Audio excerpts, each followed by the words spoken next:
This is Radio Free Asia. The following program is in Korean. 여러분 안녕하십니까? 미국의 수도 워싱턴에서 보내드리는 RFA 자유아시아 방송입니다.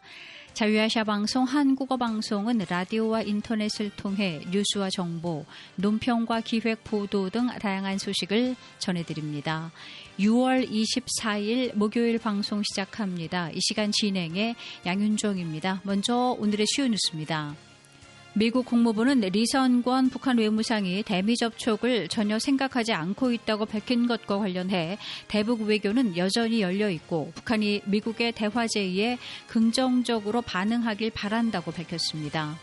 향후 북한이 전통 우방국인 베트남, 즉 웬남과의 연대를 강화하기 위해 노력할 것으로 보이지만 양국 간 실질적인 정치, 경제적 협력에는 한계가 있다는 분석이 나왔습니다.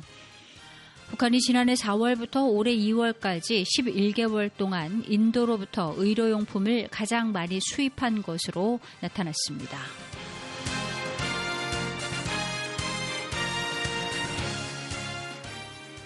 미국 국무부는 북한의 리선권 외무상이 미국과의 접촉을 전혀 생각하지 않고 있다고 밝힌 것과 관련해 대북 외교는 여전히 열려 있고 북한이 미국의 대화 제의에 긍정적으로 반응하길 바란다고 밝혔습니다. 이상민 기자가 보도합니다. 리선권 북한 외무상은 23일 담화를 내고 아까운 시간을 잃은 무의미한 미국과의 그 어떤 접촉과 가능성에 대해서도 생각하지 않고 있다고 밝혔습니다. 그는 전날 김여정 북한 노동당 부부장이 발표한 담화를 언급하며 우리 외무성은 당 중앙위원회 부부장이 미국의 섣부른 평가와 억측과 기대를 일축해버리는 명확한 담화를 발표한 데 대해 환영한다고 덧붙였습니다. 미국 국무부 대변인은 23일 리 외무상의 담화에 대한 자유아시아 방송의 논평 요청에 이 보도를 알고 있다며 우리는 외교에 여전히 열려있고 북한이 우리의 대화 제의에 긍정적으로 반응하기를 바란다고 답했습니다. 리 외무상의 담화에 대해 미국 육자회담석 대표를 역임한 크리스토퍼 힐 전 국무부 동아태 담당 차관보는 23일 자유아시아 방송에 현재 북한이 미국과 협상하는 데 관심이 없다는 사실을 보여준다고 말했습니다. Right now, I don't think they're interested in coming to the table. 북한이 현재로서는 미국과의 협상장에 나오는데 관심이 없다고 생각합니다. 그러나 담화 내용에 너무 연연할 필요는 없습니다. 과거 경험을 보면 담화 내용은 또 바뀌기 때문입니다. 힐 전 차관보는 북한은 단지 협상에 나오는 것에 대한 대가를 원한다며 이런 북한의 기대에 부응해 미국이 뭔가를 미리 주는 것은 바람직하지 않다고 밝혔습니다. 에번스 리비어 전 국무부 동아태 담당 수석 부차관보도 23일 자유아시아 방송에 리 외무상의 담화는 예상된 것이라며 북한과 대화를 시작하기 위해 미국이 얼마나 많은 대가를 지불할 준비가 되었는지 살펴보려는 것이라고 분석했습니다. 리비어 전 부차관보는 하지만 미국 대화가 시작돼도 북한은 비핵화 주제에는 관심이 없을 것이라며 그들은 미국의 위협 제거와 대북 제재 해제만 원할 것이라고 밝혔습니다. 게리 세이모 전 백악관 대량 살상무기 정책조정관은 23일 자유아시아 방송에 리 외무상의 담화는 김정은 총비서가 국내 경제 문제, 코로나19, 도널드 트럼프 전 대통령과의 정상외교 실패로 인한 미국과의 대화에 대한 낮은 기대, 향후 회담 복귀 시 협상 입지 강화 등을 이유로 현재 바이든 행정부의 대화 제안에 관심이 없다는 것을 보여준다고 말했습니다.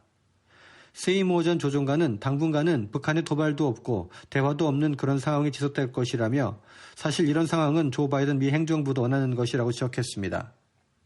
이어 바이든 행정부는 북한과의 대화 재개를 위해 제재 완화 등을 먼저 제안하지 않을 것이라고 전망했습니다. 미국 전략국제문제연구소의 빅터차 한국 석자는 23일 자유아시아 방송에 김정은 총비서는 한국 문재인 정부의 임기가 끝날 때까지 미국의 대화 제의에 반응하지 않을 것이라고 주장했습니다.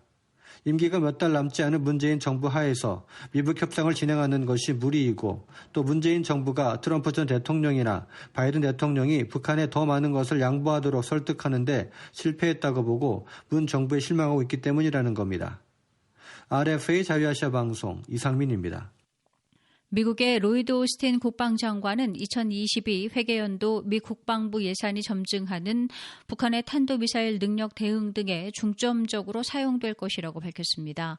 오스틴 장관은 23일 2022 회계연도 예산에 대한 미국 연방하원 군사위원회 청문회에 출석해 중국과 함께 북한, 이란의 탄도미사일 위협을 미국이 직면한 도전으로 거론했습니다. 그는 우주, 미사일 방어, 정교한 감시에 대한 중요성을 강조하면서 우리 미 국방부 예산은 북한, 이란과 같은 국가들의 점증하는 탄도미사일 능력에 대응하는 데 도움이 될 것이라고 말했습니다.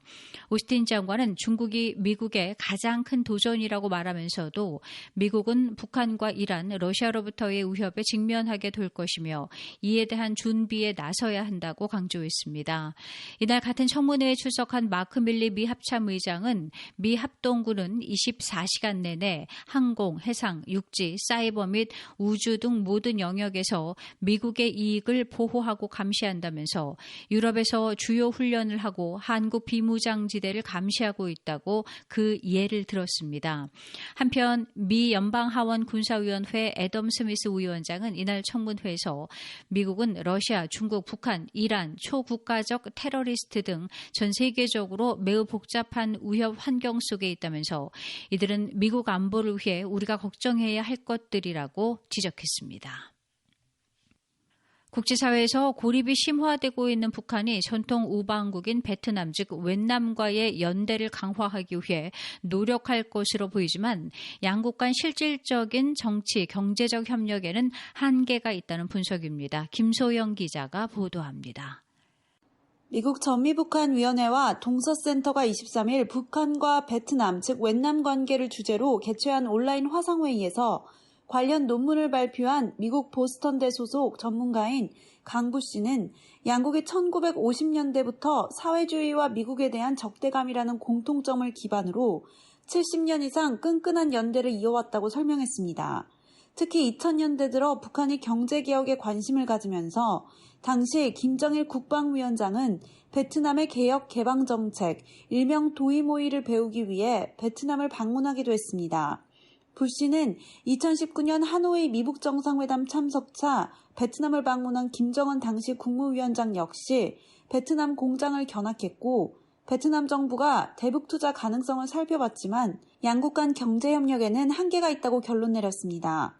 베트남 정부가 북한 이동통신 투자사인 이집트의 오라스콤을 대신해 투자를 고려했지만 북한 당국의 의사소통 비효율성, 투명성 부족 등으로 결국 투자를 포기했다는 설명입니다. 부 씨는 또 북한의 경제개발 모델로 자주 거론되는 도이모이 역시 북한에 적용되기 어려울 것으로 내다봤습니다. 그는 자본이 부족한 베트남이 경제개혁을 위해 캄보디아로부터 군대를 완전 철수하는 대신 국방비를 경제에 투자한 반면 한국과의 전쟁을 대비하는 북한은 군대 중심의 경제 구조를 쉽게 바꾸지 않을 것이라고 설명했습니다. 그러나 양국 간 협력의 한계에도 불구하고 북한이 현재 동남아시아에 남은 거의 유일한 우방국인 베트남과 앞으로 연대 강화에 나설 것이라고 그는 말했습니다. 동남아시아 내 베트남, 말레이시아, 인도네시아 등이 북한의 대표적인 우방국인데 올해 말레이시아 정부가 미국 제재 대상인 북한인을 미국에 송환하면서 북한과 말레이시아는 단교를 선언한 상황입니다. 부 씨는 하노이 미북 회담 이후 북한과 베트남 양국 간 서신 교환이 특히 눈에 띄게 늘었다고 말했습니다. 수교 70주년을 맞은 지난해 양국이 서로 축하 서신을 보낸 데 이어 올해 3월에는 김정은 총비서가 베트남 주석에게 1월 진행한 노동당 제8차 대회 내용을 알리는 구두 친서를 보내기도 했습니다. And in an interesting argument is that because the North Korean government is so isolated in 북한과 말레이시아 간 단교로 베트남이 동남아시아의 거의 유일한 우방국으로 남게 되면서 북한은 베트남과 관계를 재활성화시키려고 합니다. 이러한 추세가 이어질 것으로 보입니다. start to revise their ties with the Vietnamese government, and I expect the trend to continue. 한편 제니타운 미 스팀슨 센터 연구원도 최근 북한과 동남아시아, 중동, 유럽 관계를 주제로 한 화상 토론회에서 국제사회 대북 제재가 강화되는 상황에서 북한이 최대 교육국인 중국, 러시아를 비롯해 베트남, 쿠바 등 우방국들과 연대 강화에 나설 것이라고 전망했습니다.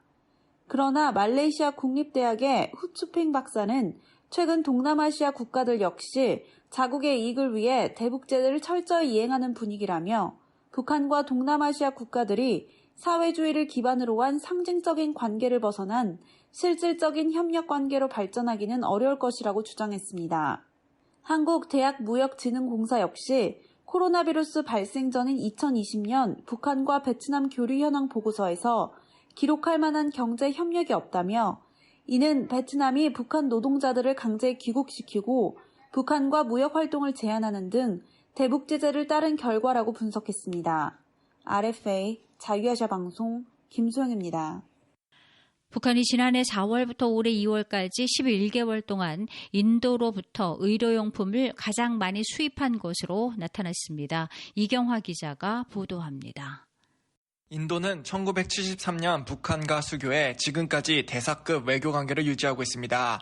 하지만 코트라 즉 대한무역투자진흥공사는 23일 2017년 1년의 유엔 안전보장이사의 대북 제재들과 2018년 인도의 대북 독자 제재 조치로 인해 북한과 인도 양국 간 교역 규모가 감소세를 이어가고 있다고 밝혔습니다. 대한무역투자진흥공사는 이날 공개한 2020-21 해계연도 인도 북한 수출입 동향 보고서에서 인도 상공부 자료를 인용해 대북 제재 이후 북한과 인도의 교역이 급감했다고 밝혔습니다. 보고서는 통상 인도의 해계연도가 매년 4월부터 시작해 다음 해인 3월까지 종료되지만 이번 인도 상공부 자료는 지난해 4월부터 올해 2월까지 집계된 2020-2021 해계연도 자료에 근거했다고 밝혔습니다. 보고서에 따르면 지난해 4월부터 올해 2월까지 북한의 대인도 수입액은 268만 달러로 한 해 직전인 2019-2020 해계연도 897만 달러에 비해 70.12% 감소했습니다. 특히 북한이 인도로부터 수입한 품목 중 의약품이 145만 달러로 가장 많았습니다. 이어 유기화합물 19만 달러, 플라스틱 및 관련 제품 18만 달러, 향료, 화장품, 염료, 안료, 페인트 잉크 등의 순으로 나타났습니다. 북한의 대인도 수출액도 지난해 4월부터 올해 2월까지 88만 달러로 한 해 직전 2019-2020 해계연도 347만 달러에 비해 74.64% 감소했습니다. 북한이 인도로부터 수출한 품목 중에서는 플라스틱 및 관련 제품이 18만 달러어치로 가장 많았습니다. 이어 철강, 과학 정밀 의료기구, 구리, 보일러, 기계류 등의 순으로 나타났습니다. 한편 지난 1947년 영국에서 인도와 함께 분리 독립한 이래로 인도와 앙숙관계로 알려진 파키스탄도 지난해 북한에 수출한 품목은 없었지만 북한에서 17만 5천 달러의 물품을 수입한 것으로 나타났습니다. 23일 국제무역센터의 비공식 무역을 제외한 공식 수출입 현황 자료에 따르면 북한과 파키스탄의 지난해 총 무역액은 17만 5천 달러로 전년도인 2019년 162만 2천 달러보다 약 89.21% 크게 감소했습니다. 이 자료에 따르면 북한은 지난해 파키스탄의 원자로 보일러와 기계류 및 이들의 부품 5만 8천 달러, 플라스틱과 그 제품 2만 1천 달러, 전기기기와 그 부품, 녹음기와 음성재생기, 텔레비전의 영상 및 음성의 기록기와 재생기 및 이들의 부품 1만 6천 달러, 철강 제품 1만 5천 달러어치 순으로 수출한 것으로 나타났습니다. 이와 관련 미국 워싱턴 한미경제연구소의 트로이 스탠가론 선임국장은 23일 자유아시아 방송에 인도는 2016년 유엔 안보리 대북 제재 결의들이 채택되기 전 북한의 두 번째로 큰 수출 시장이었으며 가장 중요한 수입원 중 하나였다고 지적했습니다. 이어 북한은 유엔 제재 이전에도 파키스탄과의 무역은 최소한에 불과했다면서 무역 관계 측면에서는 북한은 파키스탄보다 인도와 더 가깝다고 그는 설명했습니다. 미국 민주주의 수호재단 매튜아 연구원도 이날 자유아시아 방송에 인도와 파키스탄의 관계가 서로 좋지 않지만 북한은 양국 간 교류를 지속적으로 하고 있다고 밝혔습니다. 북한과 파키스탄은 양국 모두에 서로 이익이 되는 핵과 탄도미사일 기술을 교환하는 역사적인 협력 관계를 맺고 있습니다. 실제 2006년 미 의회 조사국에 따르면 북한은 미사일 기술을 파키스탄에 전수하고 파키스탄은 북한에 핵 기술을 전달한 것으로 알려졌습니다. 또 하 연구원은 북한과 인도는 수십 년 동안 외교적인 관계를 맺고 있다고 덧붙였습니다. RFA 자유아시아 방송 이경화입니다. 코로나19 등의 감염병 확산을 막기 위해선 남북이 감염병에 관한 정보를 신속히 교환하고 대응 방안을 논의하는 협력 체계를 구축하는 것이 필요하다는 제언이 나왔습니다. 서재덕 기자가 보도합니다. 이규창 통일연구원 선임연구위원은 23일 북한의 열악한 보건 인프라, 즉 기반 시설과 의약품 및 장비 부족은 코로나19, 즉 신형 코로나 바이러스 등과 같은 신종 감염병의 조기 발견과 신속 대응을 어렵게 한다고 지적했습니다. 이규창 선임연구위원은 이날 서울대병원 응급의료연구실에서 개최한 화상 토론회에서 남과 북은 국경을 맞대고 있기 때문에 북한에서 발생한 전염병이 비무장지대를 통해 남한에 전파하는 등의 상호 영향을 줄 수 있다며 남북 보건의료 협력의 중요성을 강조했습니다. 남북한 주민의 건강과 생명을 영향을 미치고 있기 때문에 이 정보 교환을 위한 협력 체계 구축은 반드시 필요한 핵심적인 사안이라고만 볼 수가 있을 것 같습니다. 이 선임연구위원은 이와 함께 감염병은 건강과 면역력, 위생 등의 문제와 밀접하게 관련이 있는 만큼 북한 주민들에 대한 식량 영양 지원 등을 포함한 포괄적인 접근을 통해 근본적인 개선이 필요하다고 말했습니다. 한국 정부는 정치, 군사, 안보 사안과 관계없이 코로나19를 포함한 보건의료 협력과 민생협력 등 북한과의 인도적 협력을 지속해 나가야 한다는 입장이지만 북한의 호응은 없는 상황입니다. 북한 청진의과대 출신인 최정훈 고려대 북한통일연구소 선임연구원도 화상 토론회에서 북한은 의료시설과 장비 부족과 노후화로 인해 질병에 대한 정확한 진단과 치료가 거의 불가능하다고 지적했습니다. 최정훈 선임연구위원은 이와 함께 북한이 코로나19 상황이 종식될 때까지 자국 내 확진자 수가 없다고 주장할 것이며 코로나19 발생을 인정하더라도 한국에게 지원을 요청하진 않을 것으로 내다봤습니다. 북한의 이제 감염병 문제는 전염병 문제는 그러니까 체제의 이미지 문제하고 직결시킵니다. 그리고 이제 북한 정책의 우월성 이런 것들하고 이렇게 하다 보니까 그래서 일단 이미지 차원에서 그렇고요. 코로나19 백신 공동구매 배분 국제 프로젝트인 코백스 퍼실리티는 북한의 백신 199만 2천회 분을 지원하기로 했으나 북한의 기술적 준비 사항 등으로 인해 현재 공급이 지연되고 있는 상황입니다. 서울에서 RFA 자유아시아 방송 서재덕입니다. 한국에서는 북한의 한국전쟁 국군 포로 송환 거부와 인권 유린에 대한 진상을 조사해달라는 탈북 국군 포로들의 진실 규명 신청이 이어지고 있습니다. 이정원 기자가 보도합니다. 한국전쟁에 참전했다가 북한에 억류된 뒤 탈북한 국군 포로 유모 씨와 이모 씨는 23일 한국의 진실 화해를 위한 과거사 정리위원회에 북한의 국군 포로 송환 거부와 학대에 대한 진실 규명 신청서를 제출했습니다. 이는 지난달 24일 김모, 이모, 한모 씨 등 탈북 국군 포로 3명이 이 같은 신청서를 접수한 지 약 한 달 만입니다.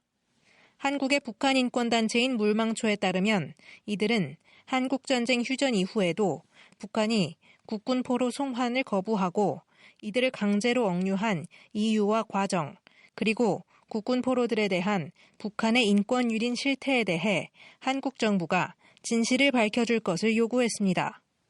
또 국군 포로들과 그 가족들이 북한에서 강제 노역, 가혹 행위, 차별 대우에 시달렸지만 한국 정부는 이에 대한 기초적인 실태 조사도 하지 않았다고 지적하며 조속한 진상 규명을 촉구했습니다.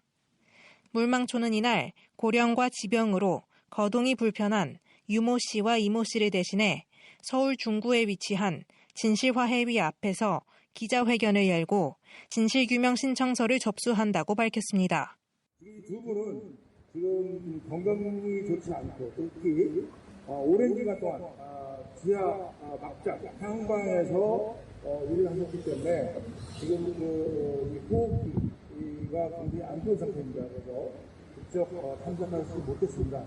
그래서 저희들이 그분들을 대신해서 그분들이 얼마나 많은 고통 속에서 반만의 생활을 살아왔는지, 얼마나 많은 차별과 또 고난 속에서 살아왔는지 이것들을 진실화해 진상조사위원회에서 아주 엄중하게 밝혀줄 것을 요구합니다.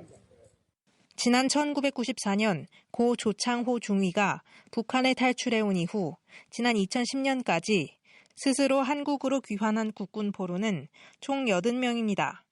물망초에 따르면 이들 중 생존자는 현재 18명뿐입니다. UN 인권이사회는 지난 3월 송환되지 않은 국군 포로들과 그 후손들 대상의 인권 침해가 지속적으로 이루어지고 있다는 의혹에 우려를 표한다는 내용이 담긴 북한 인권 결의안을 채택했습니다. 앞서 UN 북한인권조사위원회는 지난 2014년 발표한 보고서에서 북한이 최소 5만 명의 한국군 포로들을 돌려보내지 않았고 그중 약 500명이 생존해 있을 것으로 추정한 바 있습니다. 지난해 12월 출범한 2기 진실화해위는 한국전쟁 전후 민간인 집단 사망과 실종 사건, 적대 세력에 의한 테러, 인권 유린 등 다양한 인권 침해를 조사해 진실을 밝히기 위해 설립된 독립적인 조사기구입니다. 앞서 1기 진실화해위는 지난 2006년부터 2010년까지 활동한 후 해산한 바 있습니다. 서울에서 RFA 자유아시아 방송 이정은입니다. 러시아에 파견된 북한 노동자들이 땀을 흘려 번 임금의 대부분을 노동자들을 관리, 감독하는 간부들에 의해 착취당하고 있는 것으로 알려졌습니다. 북한 대북 소식 이명철 기자입니다. 러시아의 블라디보스토크의 한 대북 소식통은 21일 러시아에 파견된 노동자들의 관리 감독을 책임지고 있는 북조선 간부들이 노동자들에게 돈벌이가 좋은 일거리를 알선해주고 그 대가로 알선 수수료와 충성 자금 명목으로 임금의 대부분을 바치도록 요구하고 있다면서 일단 간부의 추천으로 일감을 맡은 노동자는 국가 납부금의 명목으로 한 달에 1인당 $200를 바쳐야 하고 이와 별도로 일감을 알선해준 간부에게 그 대가로 매달 $500 이상을 바쳐야 한다고 자유아시아방송이 밝혔습니다. 소식통은 평양에 본사를 둔 해외 인력 송출회사 지배인이나 간부 직함을 가진 이들 간부들은 자신들이 알선해주지 않으면 북조선 노동자들이 이름 고되고 임금이 적은 열악한 노동에 투입될 수밖에 없다는 약점을 이용해 비교적 임금이 높은 건설공사나 농사일 등 일감을 맡게 해주고 임금의 대부분을 수수료 명목으로 갈취하고 있다면서 노동자들은 간부들이 요구하는 수수료가 불법 부당한 줄 알면서도 일감을 맡기 위해 하는 수 없이 고액의 수수료를 상납하고 있다고 말했습니다. 소식통에 의해서 현재 러시아에 진출해 외화벌이를 하고 있는 북조선 노동자들은 모두 불법 취업자 신분이다라면서 러시아 당국에서는 공식적으로 러시아에는 북조선 노동자들은 한 명도 없다고 주장하고 있고 실제로 정식으로 노동 비자를 소지하고 러시아에 취업한 북조선 노동자는 없는 것으로 알고 있다고 덧붙였습니다. 소식통은 또 해외 인력 송출 회사에서는 러시아의 노동자들을 파견하기 전에 이미 러시아 측 회사들과 인력 수급 계획을 세워놓고 노동자를 선발하는 것으로 알고 있다면서 그 때문에 사전에 계약한 일자리나 공사장에서 일하게 되면 노동 강도가 세고 임금은 상대적으로 적고 노동자들은 비싼 수수료를 감당하더라도 간부들이 알선해주는 일자리에 투입되기를 원한다고 했습니다. 소식통은 그러면서 러시아 파견 노동자를 감당하는 간부들이 알선해주는 일자리는 노동자들 속에서도 청부조로 통한다면서 청부조는 간부들이 개인적인 경로를 통해 러시아 회사나 개인 공사 하청업체로부터 따낸 일자리에 투입되는 노동자들을 일컬는 말이라고 강조했습니다. 소식통은 간부들이 노동자들로부터 매달 착취하는 돈은 그 액수가 어마어마할 것이라면서 노동자들도 많은 돈을 간부 개인이 혼자 먹는 것은 아닐 것이고 평양이 본사를 통해 상부까지 전달되는 것으로 이해하고 있다고 주장했습니다. 이와 관련 러시아에서 일하고 있는 한 북한 노동자는 러시아에 나와 일하고 있는 노동자들은 회사에서 사전에 지정해준 일만 하는 경우 회사로부터 고정된 월급을 받기 때문에 한 3년 일해도 기구할 때 기껏해야 $1,500 내지 $2,000를 벌어갈 수 있지만 간부들이 주선해주는 청부조에 들어가면 수입이 좋아 $6,000 내지 $7,000 이상을 벌어갈 수 있다면서 청부조 일은 노동시간이 길고 실시간이 부족하지만 돈을 많이 벌어서 돌아갈 수 있다는 한 가지 희망으로 서로 청부조에 들어가려고 경쟁하다 보니 간부들에게 맡기는 뇌물 액수가 늘어났다고 설명했습니다. 소식통은 청부조에 소속된 노동자들은 휴식일도 없이 매일 12시간 이상 일하는데 축조는 평방미터당 4,500루블, 미장작업은 평방미터당 500루블을 받고 이 밖에도 도배, 출입문 설치, 타일 붙이기와 같은 고된 노동을 통해 한 달에 900 내지 $1,000 정도 벌고 있다면서 이렇게 힘들게 일해서 벌어들인 임금에서 국가 납부금 $200를 바치고 간부들에게 $500를 바치고 나면 실제로 노동자들에게 돌아가는 돈은 $300도 채 안 된다고 지적했습니다.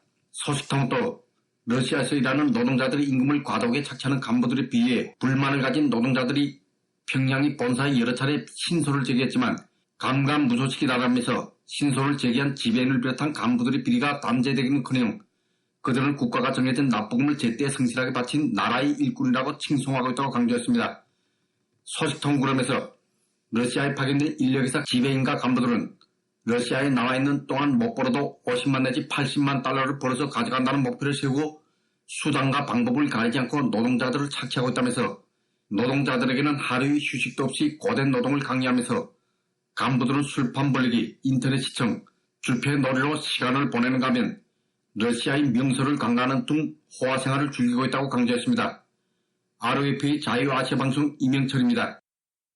한국의 노규덕 외교부 한반도 평화교섭 본부장은 23일 류샤오밍 중국 외교부 신임 한반도 사무특별대표와 첫 유선 협의를 했다고 외교부가 밝혔습니다.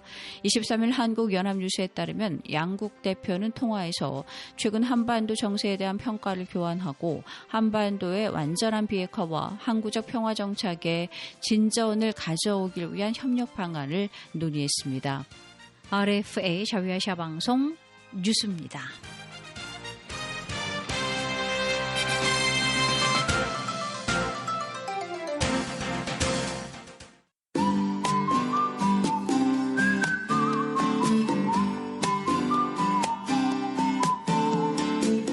날씨입니다. 오늘 북한 대부분 지역 구름 많고 곳곳에 소나기가 내리겠습니다.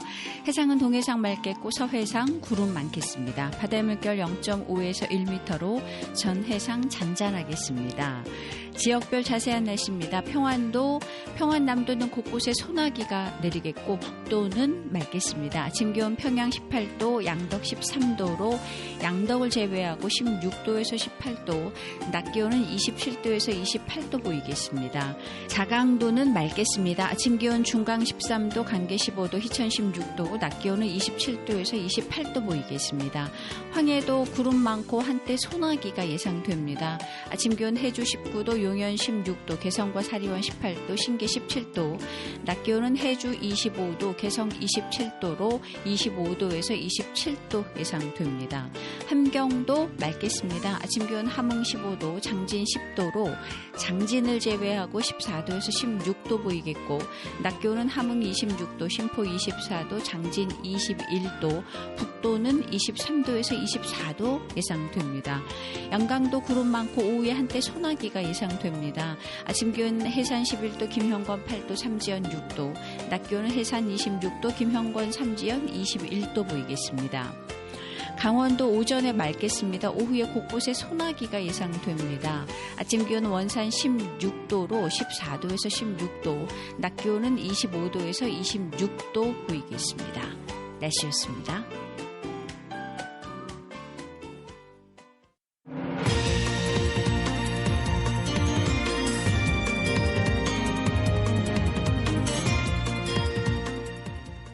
청취자 여러분 안녕하십니까?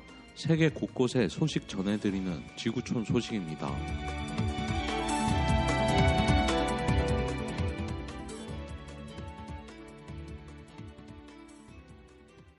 영국 정부가 내달 중순 대중교통 등에서 마스크 착용, 거리 두기, 재택근무 등 코로나19 방역 지침을 모두 해제하는 방안을 검토하고 있다고 영국의 보수일간지 더 타임스가 23일 보도했습니다. 앞서 영국 정부는 이달 21일에 코로나19 봉쇄를 해제할 예정이었으나 기존 코로나19 바이러스뿐 아니라 영국발 알파 변이보다도 전파력이 강한 것으로 전해진 델타 변이 바이러스의 확산으로 인해 4주 연기했습니다. 영국의 고위 관계자는 더 타임스에 오는 7월 19일까지는 가능한 정상에 가까워지기를 바란다며 법과 기준보다는 개인의 책임이 강조될 것이라고 전했습니다. 최근 영국에선 델타 변이 확산으로 하루 신규 확진자가 1만 명 넘게 나오고 있는 상황입니다. 더 타임스는 다만 영국 정부는 델타 변이로 인한 사망자가 매우 적을 뿐만 아니라 감염 속도가 빠르지 않다는 점에서 앞날을 낙관하고 있다고 밝혔습니다.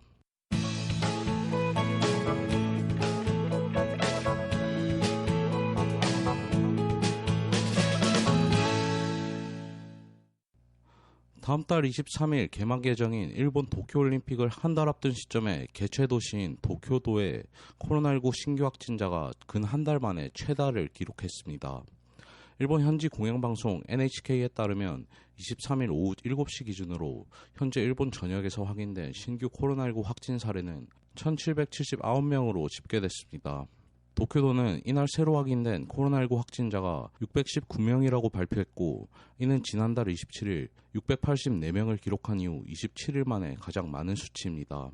한편 지금까지 일본의 코로나19 누적 확진자는 79만 25명으로 늘었고, 코로나19 사망자는 14,576명이 됐습니다. 한편 일본 정부는 이날 직장과 지방자치단체 대규모 접종장에서 진행되는 코로나19 백신 접종과 관련해 신청 접수를 일시 중단한다고 발표했습니다. 일본 현지 언론 등에 따르면 백신 접종 담당인 고노다로 행정개혁 담당상은 이날 기자회견에서 백신 접종 신청 건수가 하루 백신 공급 가능량의 상한선에 도달했다며 지자체 대규모 접종은 23일부터, 직장 접종은 25일부터 신규 신청 접수를 일시 중단한다고 밝혔습니다.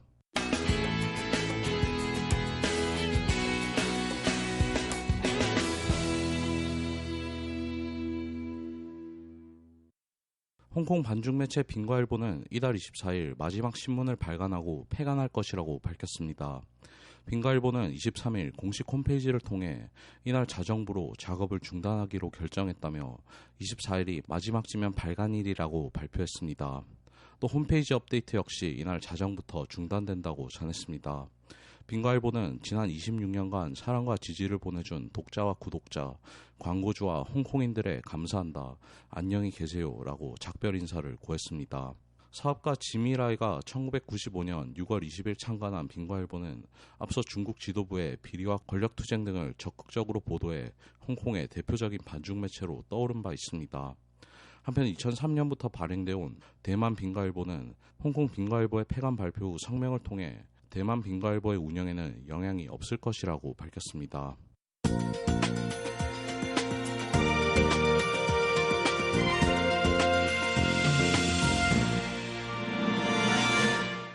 지난해 한국 돈 약 11억 3천만 원으로 환산되는 위화 100만 달러 이상의 재산을 보유한 한국인은 성인 기준 105만 명으로 전 세계 100만 장자 인원의 약 2%를 차지한 것으로 추정됐습니다. 한국연합뉴스는 지난해 전 세계에서 100만 달러 이상의 순자산을 보유한 100만 장자는 5,608만 4천 명으로 추정됐으며, 스위스계 투자은행 크레디트 스위스가 22일 발간한 2021 글로벌 웰스 보고서에 따르면 한국은 105만 1천 명으로 네덜란드, 스위스, 스페인과 함께 전 세계 100만 장자 중 약 2%를 차지하는 국가로 제시됐다고 보도했습니다.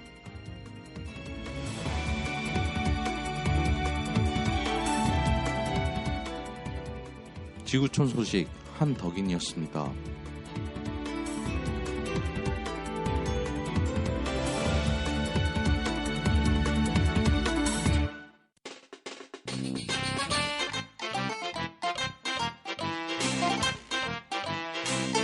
노란 옷에 노란 책모자를 착용하고 매일 아침 작은 통에 담긴 야쿠르트를 배달해주는 아주머니들이 있습니다. 예전에는 음료를 잔뜩 실은 구루마를 끌고 다니면서 힘들게 일을 해야 했는데요. 몇 년 전부터는 코코라고 불리는 이름의 전동 카트가 보급됐습니다. 또 야쿠르트 아줌마라는 이름 대신 프레시 매니저라는 새 이름도 생겼죠. 이렇게 시대의 흐름에 따라 방문 판매의 전문성도 인정받게 된 건데요. 방문 판매 그리고 배달 영역도 변화에 변화를 거듭하고 있습니다. 남한과 북한의 문화의 차이를 경제로 풀어보는 통통경제 시간입니다. 안녕하세요. 저는 진행의 권지연이고요. 오늘도 박수연 씨와 함께합니다.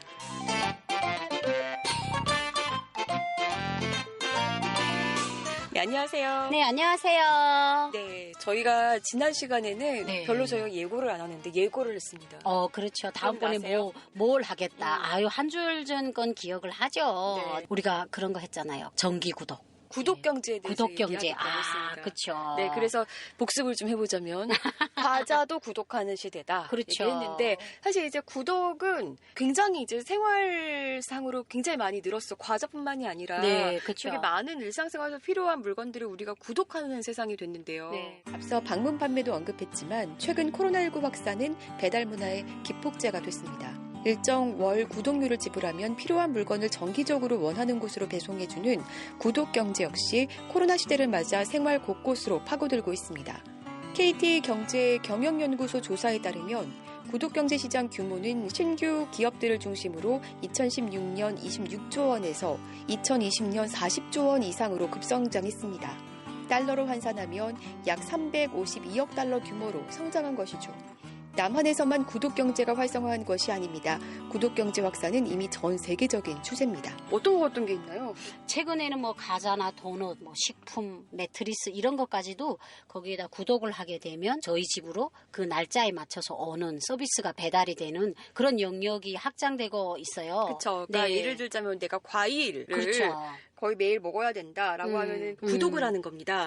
그러면 신선 제철 과일을 그렇죠. 사실 종류는 그쪽에서 고르겠죠. 그렇죠. 네, 정기적으로 이제 배송을 해주는 거죠. 예, 그리고 이게 디저트라고 우리가 밥을 먹고 그 후에 먹는 그런 간식 같은 게 있잖아요. 간단한 그런 디저트도 정기 구독이 가능한데 뭐 롯데 제가 과자를 만드는 회사죠. 월간 디저트 그런 데다가 내가 구독 서비스를 신청하면 뭐 아이스크림이나 빵 등 다양한 디저트로 구성된 그런 패키지, 과자, 디저트 이렇게 일식으로 된 그런 패키지도 받아볼 수가 있더라고요. 네, 그러니까요. 뭐 롯데라고 하는 제과 회사가 있는데 네. 여기 같은 경우는 월 9,900원, 그러니까 10달러 정도로 네. 3개월 이용료 한 29,700원, 그러니까 3만 원 정도. 그러니까 3개월에 한 30달러를 내면 그렇죠. 그러니까 마트에서 사는 것보다 20% 저렴하게 과자를 가져다 주는 거예요. 무작위로. 네. 그렇죠. 그렇죠. 미리 알 수는 없어요. 오히려 조금 그 기다리는 마음, 선물 받는 느낌도 좀 있을 것 같아요. 맞아요. 우리가 가서 또 사는 것보다 오는 걸 기다리는 그런 매력이 있잖아요. 네.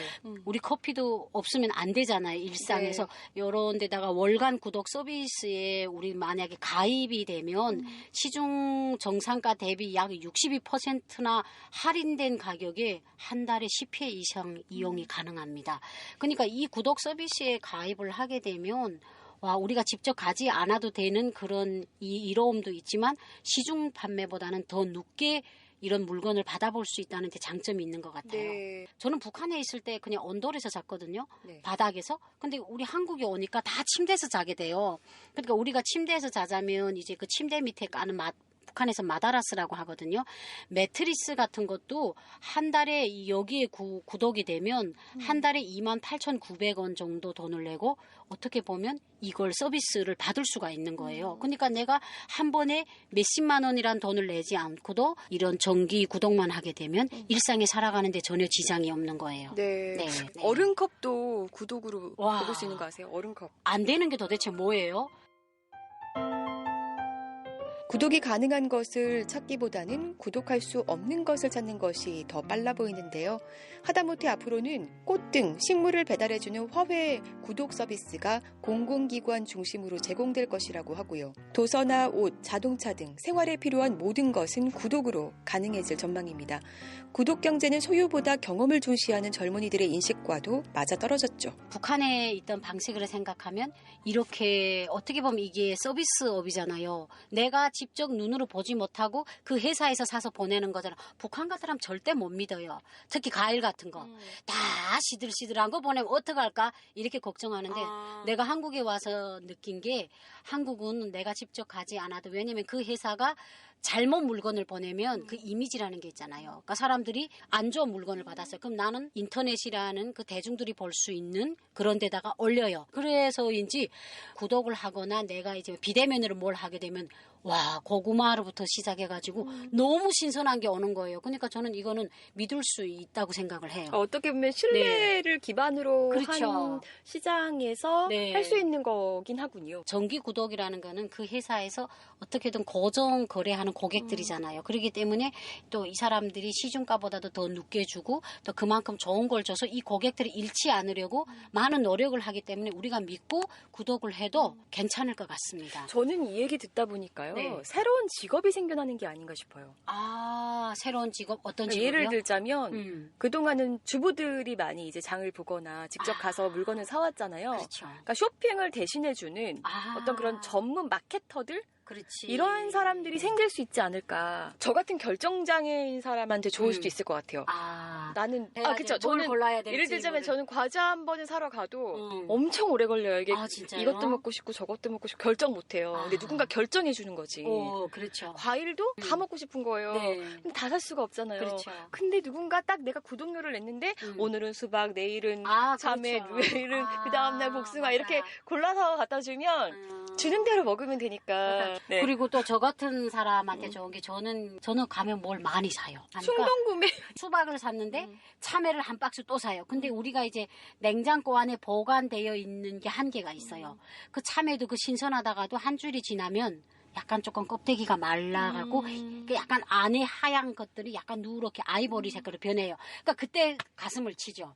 야, 수박만 살 거. 만약 이렇게 정기 구독을 하면 이렇게 때마침 보내주기 때문에 저같이 충동 구매하는 사람한테도 훨씬 좋은 영향을 줄 것 같아요.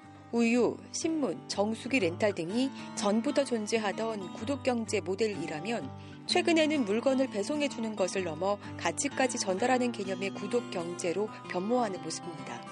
예를 들어 나에게 가장 어울리는 옷을 선별해 배송해주거나 건강 상태를 체크해 영양소로 보충할 수 있도록 먹을거리를 배송해주는 등의 서비스를 제공하는 것이죠. 저는 이 구독 경제를 일찌감치 이용을 하고 있었네요. 제가 언제부터요? 제가 몇 년 전부터 저는 생리대를 위생대라고 하나요? 네, 북한에서는 위생대. 생리대를 그때그때 가서 사지 않고요. 정기적으로 그러니까 일종의 구독료식으로 내고 정기 배송을 받거든요. 한 달에 한 업체에서. 수현 씨는 충동 구매를 억제해줄 수 있는 용으로, 저는 결정 장애를 해소해줄 수 있는 용으로. 곧 구독 경제 달인들이 될 것 같습니다. 구독 경제 우리가 앞장서서 붉은 길에 날릴 것 같은 생각이 드는데요. 너도 나도 또 업체들이 막 뛰어들고 있단 말이에요. 근데 업체 입장에서는 이러다가 또 코로나가 또 사라지고 이러면 투자만 막 해놓고 혹시 손해보진 않을까 이런 걱정을 또 제가 하고 있네요. 그런 걱정도 들 수도 있지만 코로나가 끝났다 해서 이걸 포기할 것 같진 않아요. 우리가 그 맛을 봤기 때문에 그 맛에서 떨어질 것 같지는 않다는 생각이 들어요. 행복하기도 해요. 이런 세상에 와서 살아서 다행이다. 구루마를 끌고 60kg짜리 감자배낭 메고 시장에 나갔죠. 저는 10년 전에 불과. 근데 지금 앉아서 이렇게 정기 구독을 해서 알아서 이렇게 척척 들어오는 세상에서 사니까 북한 주민으로 살던 사람으로서는 이게 너무 꿈 같고 조금 행복한 일이죠. 고민이죠. 네. 오늘도 함께 해주셔서 감사합니다. 통통 경제.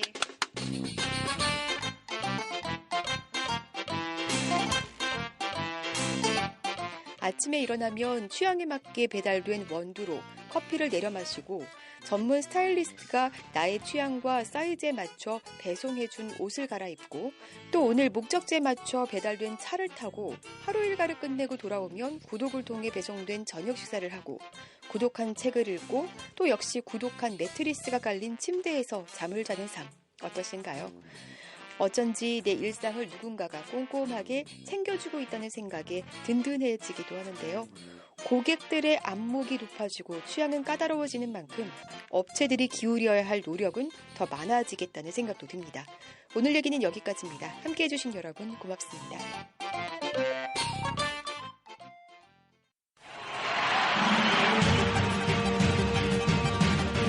스포츠를 좋아하는 사람들이 만드는 남북한 스포츠 소식, 스포츠 매거진입니다. 스포츠 매거진.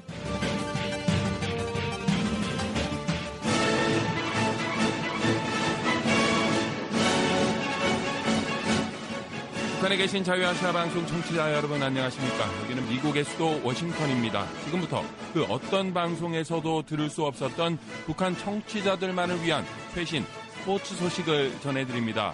스포츠를 사랑하는 저는 김진국입니다. 사상 처음으로 월드컵 축구 본선 진출을 노리는 베트남 남자 축구 대표팀이 북한의 뒤를 따르고 싶어 한다고 베트남 언론이 보도했습니다. 베트남 정보통신부 산하의 온라인 신문인 베트남 넷은 아시아 축구 후진국이었던 베트남이 처음으로 월드컵 아시아 예선 최종전에 진출했다면서 동화 같았던 북한의 월드컵 본선 진출을 베트남이 재현할 기회를 얻었다고 전했습니다. 베트남 넷은 지난 21번의 월드컵에서 많은 참가국들이 흥미로운 놀라움을 만들어냈다면서 북한이 본선에 진출했던 2010년 남아공 월드컵도 지구상에서 가장 큰 축구 축제 역사상 가장 의미 있는 행사 중 하나였다고 평가했습니다. 아프리카 국가에서 열린 사상 첫 월드컵이라는 것과 당시 세계 랭킹 100위권 밖에 있던 북한이 본선에 진출하며 세계를 놀라게 했다고 전했습니다. 2010년 북한이 만들었던 축구의 동화는 이제 베트남 팀의 꿈이라고 덧붙였습니다. 북한은 월드컵 본선에 2번 진출했습니다. 1966년 영국에서 열렸던 FIFA 월드컵과 2010년 남아공 월드컵이었습니다. 특히 북한은 1993년 FIFA가 국가별 축구 순위를 발표한 이래 월드컵 본선에 참가한 팀 중 가장 낮은 순위인 105위로 본선에 진출한 진기한 기록을 가지고 있습니다. 당시 남아공 월드컵 본선 진출을 위해 북한은 사우디아라비아와 이란, 아시아의 두 축구 강국을 꺾었습니다. 베트남 넷은 북한이 비록 월드컵 본선에서는 브라질, 포르투갈, 코르티부아르와 같은 축구 강국들과 같은 조에 편성되어 16강 진출에는 실패했지만 강한 투지로 전 세계적인 찬사를 받았다고 평했습니다. 베트남 축구의 감독은 한국인인 박항서 감독입니다. 박항서 감독이 이끄는 베트남은 카타르 월드컵 아시아 2차 예선 G조에서 1위를 차지하며 3차인 최종 예선에 진출했습니다. 베트남 역사상 처음입니다. 베트남 축구는 박항서 감독이 부임한 이후 괄목할 만한 발전을 이뤘습니다. 2019년 아시안컵에서 베트남은 동남아시아 대표로는 사상 처음으로 8강 진출에 성공했고 2018년 AFF컵 우승과 2018년 아시아드 23세 이하 대회에서 준우승을 차지했으며 아시아드 2018의 준결승전에 올랐고 2019년 동남아시아 게임에서 금메달을 획득하기에 이르렀습니다. 베트남 넷은 월드컵은 모든 프로 선수뿐만 아니라 전 세계 팬들을 위한 꿈의 대회라면서 베트남 국민들도 2018년 창저우의 감격적인 순간처럼 세계 최대 축구 축제에 베트남 국기가 등장할 날을 꿈꾼다고 전했습니다.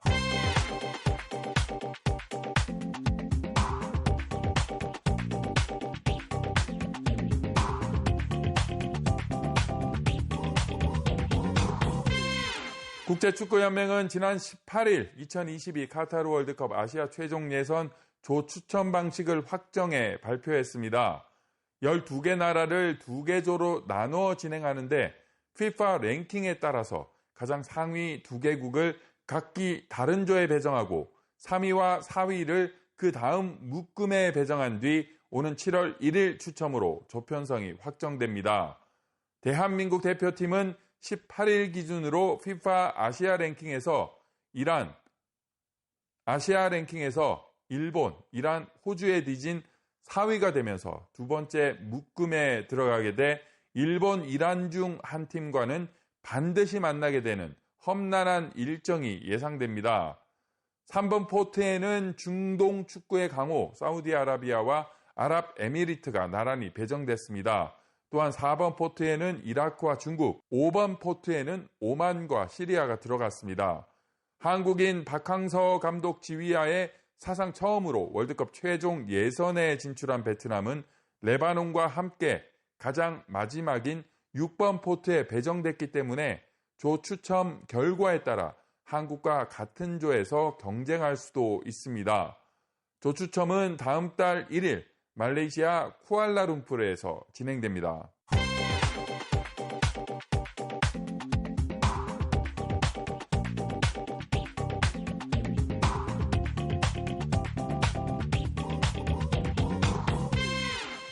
다음 달 23일 개막 예정인 도쿄올림픽에서 관중이 경기장 수용 규모의 최대 50%, 최대 10,000명까지 입장합니다.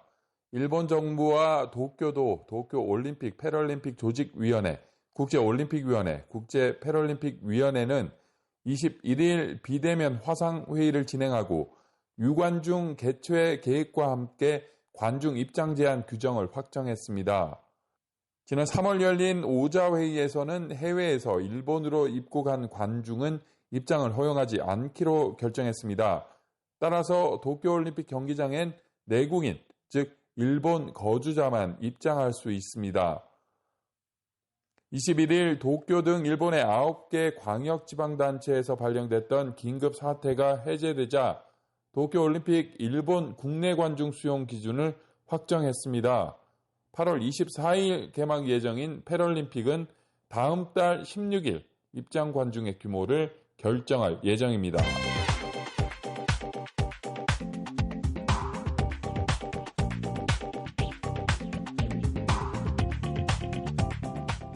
이기흥 대한체육회장은 도쿄올림픽 개막 30일을 앞두고 한국의 연합뉴스와 한 인터뷰에서 북한의 올림픽 불참은 끝까지 끝난 게 아니라며 대회 참가에 신랄 같은 희망을 걸었습니다.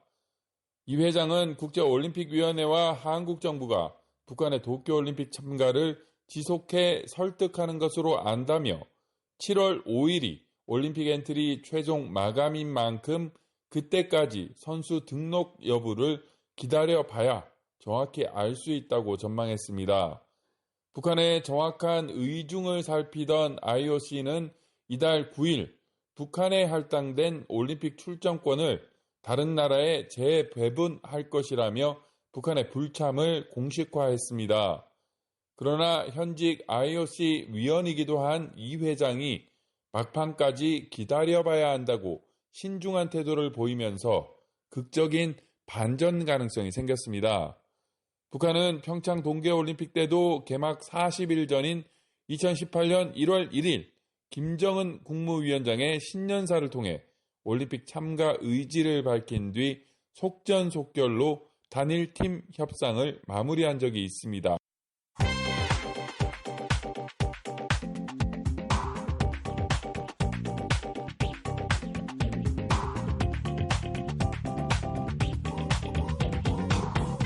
호주가 오는 22일부터 26일 멕시코 푸에블라에서 열리는 도쿄올림픽 야구 세계 최종 예선에 불참합니다. 호주 야구협회는 코로나19 대유행을 고려할 때 세계 최종 예선 참가는 극복하기 어려운 도전이라며 건강과 안전을 고려해 대표 선수들을 멕시코에 보내지 않을 것이라고 밝혔습니다. 세계 야구 소프트볼 연맹 세계 랭킹 6위 호주마저 기권해 세계 최종 예선은 미주 대륙 최종 예선 2위, 3위인 베네수엘라, 도미니카 공화국, 그리고 유럽의 네덜란드 3개 팀의 경쟁으로 압축됐습니다. 세계 최종 예선 1위 팀이 마지막 6번째 올림픽 야구 본선 티켓을 거머쥡니다. 본선에는 개최국 일본을 필두로 한국, 멕시코, 이스라엘, 미국 5개 나라가 진출했습니다. 호주보다 앞서 세계 랭킹 4위 타이완과 22위 중국도 코로나19를 이유로 세계 최종 예선에 출전하지 않겠다고 발표한 바 있습니다. 스포츠를 좋아하는 사람들이 만드는 남북한 스포츠 소식, 스포츠 매거진. 오늘 순서는 여기까지입니다. 스포츠 매거진. 청취자 여러분 건강하십시오.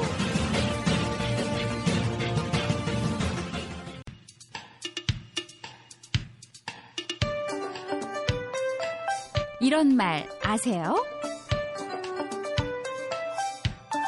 영희 씨, 새로 입사한 탈북 청년 김모 씨가 인기 만점 스타가 됐어요. 맞아요. 김모 씨 우리 회사 씨앗 연구소에 연구원으로 들어왔다고 들었어요. 대학에서 농업 전공을 하고 수박, 참외 등 다수학을 할 수 있는 씨앗 연구를 했다고 하더라고요. 연구소 일뿐만 아니라 운동도 잘해서 우리 회사 축구팀에서 활동도 해요. 정말 북한에서 어렵게 탈북해서 한국에서 열심히 산다니까 참 보기 좋네요. 우리 모두 탈북인들 잘 정착하도록 돕는 일에 힘씁시다. 스타란 말은 높은 인기를 얻고 있는 연예인이나 운동선수를 말하는데요. 일반 직장에서 모범적인 사원의 경우도 새로 입사한 김모 탈북 여성 컴퓨터 잘하지, 맡은 일도 다 하고 이웃 동료도 아주지, 정말 우리 회사에서 스타란 말이야 하고 자랑해 주기도 합니다. 북한에서도 이런 스타들이 많이 있는지요? 통일되면 함께 자랑해 보죠. 영희 씨, 새로 입사한 탈북 청년 김모 씨가 인기 만점 스타가 됐어요. 맞아요. 김모 씨 우리 회사 씨앗 연구소에 연구원으로 들어왔다고 들었어요. 대학에서 농업 전공을 하고 수박, 참외 등 다수학을 할 수 있는 씨앗 연구를 했다고 하더라고요. 연구소 일뿐만 아니라 운동도 잘해서 우리 회사 축구팀에서 활동도 해요. 정말 북한에서 어렵게 탈북해서 한국에서 열심히 산다니까 참 보기 좋네요. 이런 말 아세요? 스타편 이현기입니다.